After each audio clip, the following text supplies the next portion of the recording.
Hello people, welcome back to my YouTube channel. तो आज हम मोस्ट इम्पोर्टेंट क्वेश्चन आंसर की सीरीज़ में हिस्ट्री डिसिप्लिन का जो क्वेश्चन पेपर है दोस्तों, issues in 20th century in world history, वो करेंगे दोस्तों, जो बीए प्रोग्राम वालों के लिए, जो एसयूएल एनसीएफ साथ में रेगुलर वालों के लिए इम्पॉर्टेंट है दोस्तों। जो हम क्वेश्चन पेपर सॉल्व करेंगे वो है 6 सेमेस्टर वालों के लिए।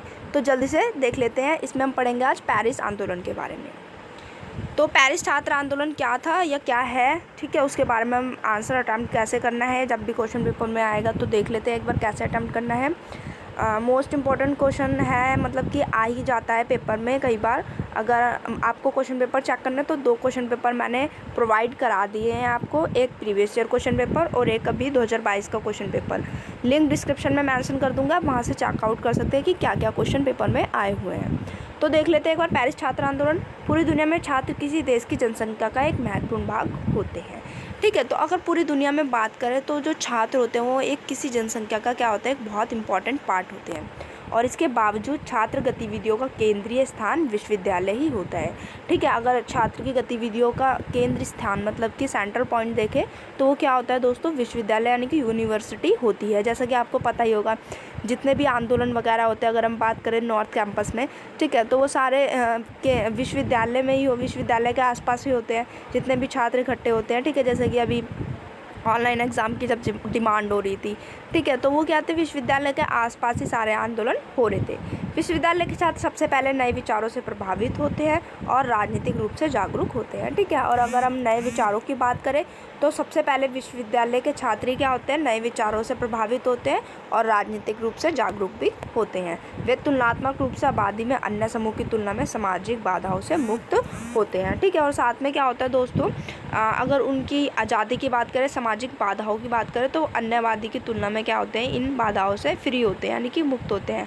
उन पर कोई टेंशन वगैरह नहीं होती है। आगे देखते हैं। आमतौर पर रहने के लिए काम नहीं कर रहे हैं, कोई पारिवारिक जिम्मेदारी नहीं होती और अक्सर एक सहकर्मी समूह उप संस्कृति में घर से दूर रहते हैं, ठीक है। जैसे कि उनके पास कोई काम तो होता नहीं है करने के लिए, बस पढ़ाई करनी होती है उन्हें, साथ में कोई पारिवारिक जिम्मेदारी भी नहीं होती है। और कई बार क्या होता है, वो कभी कभी ऐसे स्टूडेंट्स भी होते हैं जो अपने घरों से दूर रहते हैं, ठीक है, स्टडी के लिए और विश्वविद्यालय में पढ़ने के लिए। इसके अलावा क्योंकि वह एक परिसर में स्थित होते हैं, यानी कि जैसे कि आपको पता ही है, हॉस्टल वगैरह होते हैं स्टूडेंट्स के लिए, या फिर आसपास ही रह रहे होते हैं, इसलिए उन्हें इकट्ठा करना क्या होता है, आसान होता है आंदोलन के लिए। यह सभी कारक विभिन्न आंदोलन में छात्रों की सक्रिय भागीदारी के लिए जिम्मेदार है, फिर चाहे वह सामाजिक राजनीतिक क्यों ना हो, ठीक है दोस्तों। आगे बढ़ते हैं। पेरिस विश्वविद्यालय के दोनों परिसरों को 1968 में दंगों के प्रक्रम, घेरेबंदी और पथराव में फंसा दिया गया था। अब क्या हुआ था, पेरिस जैसे कि आपको पता ही है फ्रांस की कैपिटल है, तो वहाँ पे विश्वविद्यालय में क्या हो रहा था, दंगे फसाद हो रहे थे 1968 में। इस आंदोलन ने अपने पीछे भित्ति चित्रों, नारे गीतों और चित्रों का निशान छोड़ दिया। यह नारे और चित्र आंदोलन के प्रतिभागियों को क्रोध और उत्साह पर काफ़ी प्रकाश डालते हैं। तो इसमें ये जो आंदोलन हुआ था दोस्तों, इसमें बहुत ज़्यादा नारे अलग अलग तरह के लगाए गए, गीत गाए गए, अलग अलग तरीके के चित्र बनाए गए, यानी कि पोस्टर वगैरह बनाए गए, ठीक है। तो ये पेरिस विश्वविद्यालय का जो आंदोलन हुआ था, छात्र आंदोलन में हुआ था ये सारी चीज़ें।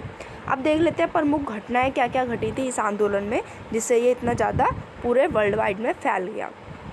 1968 के आंदोलन की शुरुआत क्या होती है, छात्र प्रदर्शनकारियों ने की थी।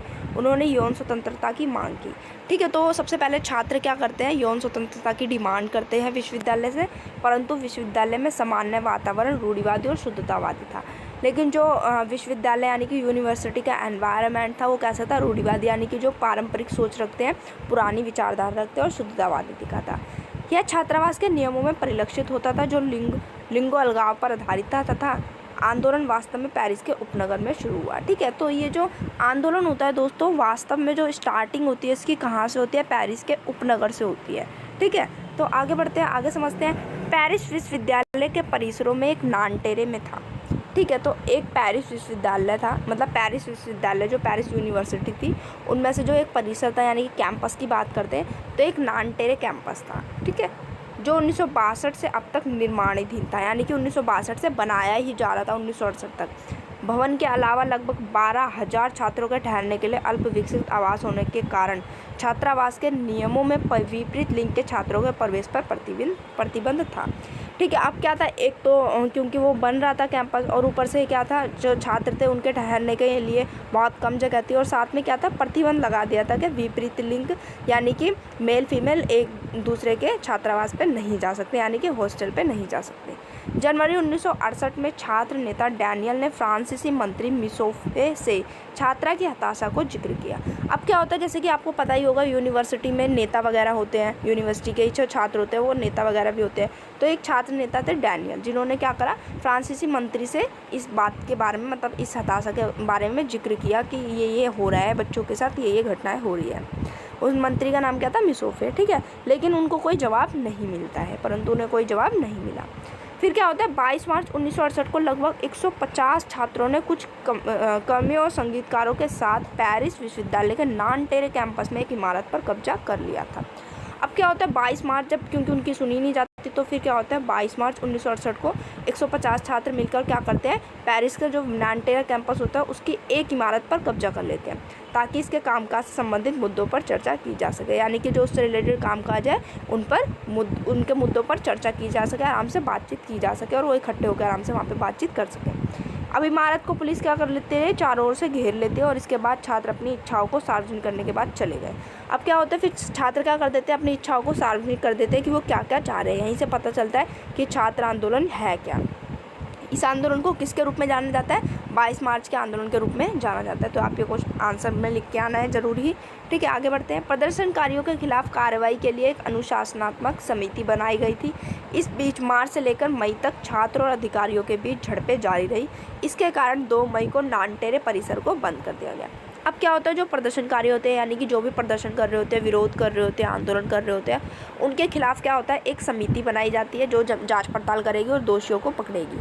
ठीक है, फिर क्या होता है, इस बीच में ही क्या होता है, मार्च से लेकर मई तक इस बीच में मतलब कि छात्र और अधिकारियों के बीच में लड़ाई झगड़े जारी रहते हैं, झड़पें जारी रहती है, और इसके कारण क्या होता है, 2 मई को जाके जो नानटेरा कैंपस होता है उसको बंद ही कर दिया जाता है। घटनाएं तेजी से घटने लगी थी। अगले 7 हफ्तों के लिए पेरिस की सड़कें युद्ध के मैदान में बदल गई। अब क्या हो रहा था, घटनाएं बहुत तेजी से घटने लगी थी।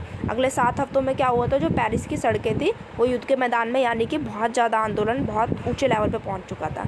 एक छात्र निकाय, यानी कि जो छात्रों वहाँ का निकाय था वो था यूनेफ, यानी कि यूएनईफी, और शिक्षक संघ ने 6 मई को नानटेरे और सोरबोन के परिसरों को बंद करने के खिलाफ विरोध मार्च के लिए कॉल दिया। ठीक है, अब क्या होता है, शिक्षक संघ और जो छात्र संघ होता है वो जुड़ जाते हैं और 6 मई को क्या करते हैं, एक कॉल, मतलब कि एक तरीके से विरोध मार्च का संगठन करने के लिए इकट्ठे होते हैं।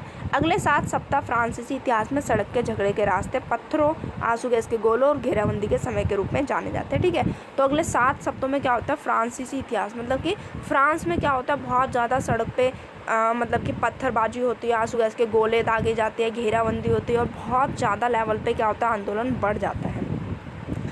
आगे बढ़ते हैं। 20,000 प्रदर्शनकारियों के विरुद्ध, ठीक है, 1577 को खड़ा किया गया। छात्र और शिक्षक सोरबोन की ओर मार्च कर रहे थे, जबकि पुलिस का उन्हें इसके करीब नहीं आने देने के लिए दृढ़ संकल्प था। जैसे ही भीड़ आगे बढ़ी, पुलिस ने उन पर डंडों से हमला कर दिया, भीड़ को तितर-बितर कर दिया, लेकिन जल्द ही वह फिर इकट्ठा हो गए। जो भी सामग्री हाथ में थी उसके साथ बैरिकेड्स लगा दिए और पुलिस पर पत्थरबाजी की। अब क्या होता है, प्रदर्शनकारी की संख्या कितनी हो जाती है दोस्तों, 20,000 हो जाती है। ठीक है, अब क्या होता है, आंदोलन और ज़्यादा बढ़ने लग जाता है, पुलिस भी खड़ी की जाती है। ठीक है, अब क्या होता है, जो पुलिस की संख्या होती है ना वो छात्रों के मुकाबले कम होती है। ठीक है, तो पुलिस को खड़ा कर दिया जाता है। पुलिस क्या करती है, उन पर डंडेबाजी, आंसू गैस के गोले दागती है। ठीक है, छात्रों को तितर-बितर कर देती है, लेकिन वो दोबारा इकट्ठा हो जाते हैं। जब वो दोबारा इकट्ठा हो जाते हैं तो वो पुलिस पर हमला करना शुरू कर देते हैं और उन पर पत्थरबाजी स्टार्ट कर देते हैं। 10 से 11 मई की मध्य रात्रि को फ्रांसीसी इतिहास में the night of the barricade के रूप में जाना जाता है, क्योंकि उस टाइम पे बहुत ज़्यादा बैरिकेड लगाए गए थे, ताकि जो छात्र है वो अपनी जो मतलब कि सड़क की जो सीमाएं हैं वो क्रॉस ना करें। तब तक छात्रों की ताकत कितनी हो गई थी दोस्तों, 40,000 तक पहुंच चुकी थी। वे शेन नदी के बाएं किनारे पर इकट्ठे हुए। ठीक है, जो वहाँ की शेन नदी थी उसके बाएं किनारे पर इकट्ठे होते हैं और इसे पार करने का प्रयास करते हैं, लेकिन पुलिस क्या करती है, उन्हें रोक लेती है, और पुलिस ने सुबह 2 बजे उन पर डंडों और आंसू गैस के गोले दागे। सुबह 2 बजे क्या होता है दोस्तों, पुलिस क्या करती है, उन पर डंडे बरसा देती है और आंसू गैस के गोले बरसा देती है। दमन सुबह तक जारी रहता है, लेकिन ये दमन जो होता है वो सुबह तक जारी रहता है और लगभग 500 छात्रों को गिरफ्तार कर लिया जाता है और उनमें से ही सैकड़ों को अस्पताल में भर्ती कराया जाता है, क्योंकि उन्हें बहुत ज़्यादा चोट वगैरह लग जाती है। तो इस वजह से क्या होता है दोस्तों, उन्हें अस्पताल में भर्ती कराया जाता है। फिर क्या होता है, अभी आंदोलन क्या होता है दोस्तों, विश्वविद्यालय के दायरे से बाहर जाता चला गया। अभी आंदोलन बस विश्वविद्यालय में सिमट के नहीं रह गया दोस्तों, अब ये पूरे में फैल गया और इसमें अब स्वयं कार्यकर्ताओं ने पार्टिसिपेट करना शुरू कर दिया। यूनियन नेताओं ने उच्च मजदूरी की दिशा में आंदोलन को तेज करने की कोशिश की। अब इसमें मजदूर संघ भी शामिल हो गया। 10 साल काफ़ी हो गए, ठीक है दोस्तों, 10 साल काफ़ी हो गई। एक तरीके से एक नारे में राष्ट्रपति के रूप में चार्ल्स डी गोल को शासन से हटाने की मांग की गई, ठीक है। अब लोग जो सड़कों पे उतरे थे, आंदोलन कर रहे थे इतनी ज़्यादा मात्रा में, अब लोग आंदोलन में नारे लगाने लग गए। 10 साल काफ़ी हो गए। किसके विरोध में लगा रहे थे दोस्तों, जो वहाँ के राष्ट्रपति थे चार्ल्स डी गोल, वहाँ से उनको हटाने के मांग कर रहे थे। एक सप्ताह के भीतर हड़ताल पर जाने वालों की संख्या 17 मई को 2 लाख से बढ़कर लगभग अगले दिन 20 लाख और 23 मई को 1 करोड़ हो गई, ठीक है। अब जनसंख्या क्या बहुत ज़्यादा पार्टिसिपेट करने लग गई इस आंदोलन में, ठीक है। अलग अलग कम्युनिटी के लोग इसमें पार्टिसिपेट करने लग गए। अब बस छात्र आंदोलन नहीं रहा ये, अब पूरा सामाजिक आंदोलन हो गया दोस्तों ये। फिर क्या होता है दोस्तों, छात्र संघ और ट्रेड यूनियन, यानी कि ट्रेड यूनियन जिसमें व्यापारिक संघ, मजदूर संघ सारे आ लेते हैं, द्वारा चारलेटी स्टेडियम संगठन में एक संयुक्त रैली आयोजित की गई थी, ठीक है। एक चारलेटी स्टेडियम में वो क्या करते हैं, एक संयुक्त रैली आयोजित करते हैं जिसमें छात्र भी होते हैं और ट्रेड यूनियन यानी कि मजदूर भी होते हैं। परेशानी के सबक भी डी गोल 29 मई को देश छोड़कर भाग गया। अब क्या होता है, क्योंकि ये आंदोलन बहुत ज़्यादा लेवल पे बढ़ जाता है, इस वजह से क्या होता है, जो राष्ट्रपति होता है वो 29 मई को देश छोड़कर भाग जाता है। फिर क्या होता है दोस्तों, 40 लाख से 50 लाख की, ठीक है दोस्तों, 4 लाख से 5 लाख की भीड़ ने 30 मई को पेरिस की सड़कों के माध्यम से मार्च करते हुए अलविदा डी गोल के नारे लगाए, ठीक है। अब क्या होती है, जो ये भीड़ होती है इतनी ज़्यादा, जो आंदोलन कर रहे होते हैं वो सारे लोग आंदोलन करते करते नारे लगाते हैं अलविदा डी गोल, ठीक है। हालांकि डी गोल की सोच कुछ और थी, लेकिन डी गोल की चाल जो थी वो कुछ और ही सोच के बैठा था। उन्होंने नेशनल असेंबली को भंग कर दिया। अब वो क्या करता है दोस्तों, नेशनल असेंबली को भंग कर देता है और 23 जून को चुनाव का आह्वान करता है, यानी कि 23 जून को दोबारा से चुनाव करने के लिए आह्वान करता है। इसके साथ ही उन्होंने खुद के सैकड़ों हजारों समर्थन में फ्रांसीसी लोगों का प्रतिवाद किया। सुनियोजित चुनाव में डी गोल की पार्टी ने शानदार जीत हासिल की। उसी समय छात्रों कार्यकर्ताओं द्वारा विरोध प्रदर्शन धीरे धीरे ख़त्म हो गया। वो चाल मतलब कि वो एक तरीके से इस तरीके से करता है कि पहले तो नेशनल असेंबली को भंग कर देता है और फिर दोबारा से चुनाव कराता है। जब दोबारा से चुनाव कराता है तो क्या करता है दोस्तों, उस बीच में जो उसे टाइम पीरियड मिलता है उस टाइम पे वो क्या करता है दोस्तों, प्रचार प्रसार करता है, बहुत सारे वायदे वगैरह करता है और उस वजह से क्या होता है, उसकी पार्टी दोबारा से जीत जाती है। जब उसकी पार्टी दोबारा से जीत जाती है तो जो छात्र आंदोलन होता है और जो कार्यकर्ता या फिर अदर लोग आंदोलन कर रहे होते हैं दोस्तों, वो जो आंदोलन होता है वो बहुत धीमा पड़ जाता है और एट द एंड धीमा पड़ते पड़ते ख़त्म हो जाता है, ठीक है दोस्तों। तो ये आंदोलन था। आशा करती हूँ आपको समझ आ गया होगा। कोई भी डाउट है तो आप दोस्तों कमेंट सेक्शन में बेझिझक पूछ सकते हैं, ठीक है दोस्तों। तो thank you for watching this video. Please like share and subscribe my channel, और मिलते हैं दोस्तों नेक्स्ट वीडियो में। ऐसी वीडियो के लिए जुड़े रहिए हमारे चैनल से और चैनल को सब्सक्राइब करना ना भूलें दोस्तों, और वीडियो को लाइक करना भी ना भूलें।